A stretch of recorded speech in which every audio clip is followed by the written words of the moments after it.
এইমাত্র পাওয়া খবর, এবার বরবাদ সিনেমার সাফল্যের পরেই অপুকে বিয়ে করার বিষয়ে একটি সিদ্ধান্ত দিলেন শাকিব খান এবং জানালেন যে কারণে শাকিব অপুকে এখনো ভুলতে পারেনি। তবে কি আবারও এক হচ্ছে এই জুটি? এবার নিজেদের বিয়ের ব্যাপারে খোলাখুলি কথা বললেন এই জুটি এবং জানালেন কুরবানি ঈদে এই জুটির অভিনীত সিনেমা আসতে চলেছে দর্শক মহলে।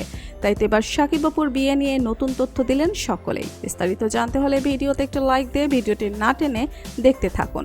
জনপ্রিয় ও সফল জুটি শাকিব খান অপু বিশ্বাস ভালোবেসে বাস্তবেও ঘর বেঁধেছিলেন। গোপনে অনেকগুলো বছর সংসারও করেছেন, হয়েছেন বাবা মা, কিন্তু সেই খবর কেউ জানতো না। একটা সময় অপু বিশ্বাস সন্তান কোলে নিয়ে সেই কথা সবাইকে জানাতে নিজেই সামনে এলেন। শাকিব ও অপুকে নিজের বিয়ে করা স্ত্রী হিসেবে স্বীকার করলেন। তাতে অবশ্য ঘোলা জল শান্ত হলো না, তাদের বিচ্ছেদ হয়ে গেল। তবে শাকিব খান অপু বিশ্বাসের সম্পর্কের ফসল তাদের একমাত্র সন্তান আব্রাহাম খান জয়। শাকিবের সঙ্গে বিচ্ছেদ হয়ে যাওয়ার পর থেকে অপুর ঘরে বেড়ে উঠছে ছোট্ট জয়। এখন সেই ছোট্ট আব্রাহাম খান জয় অনেক বড় হয়েছে। এমনকি শাকিব অপুর বিচ্ছেদের দিন শেষ হতে চলেছে, কেননা ইতিমধ্যে অপু বিশ্বাস শাকিবের কথা মতন চলে। এমনকি শাকিবের প্রথম মতন অপু বিশ্বাস হিন্দু ত্যাগ করে ইসলাম ধর্ম গ্রহণ করেছেন।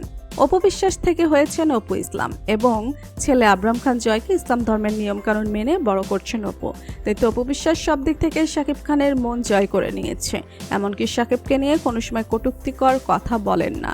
তাই তো এই জুটির ভেতরে অনেক ভালো সম্পর্ক রয়েছে, তা অনেকে আগে থেকে জানেন। তাই তো এবার বরবাদ সিনেমার সাফল্যের পরে বিয়ে করতে চলেছে শাকিব অপু। ইতিমধ্যে একাধিক গণমাধ্যমে এই তথ্য নিশ্চিত করেছে। শাকিব অপু বিশ্বাস তাদের ফেসবুক প্রোফাইল থেকে এমন তথ্য নিশ্চিত করেছে।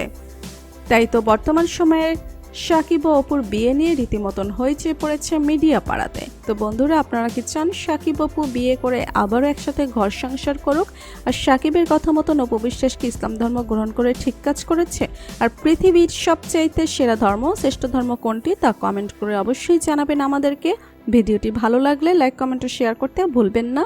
আর আমাদের চ্যানেল ও ফেসবুক পেজটি ফলো করে আমাদের সাথেই থাকুন। ধন্যবাদ সবাইকে।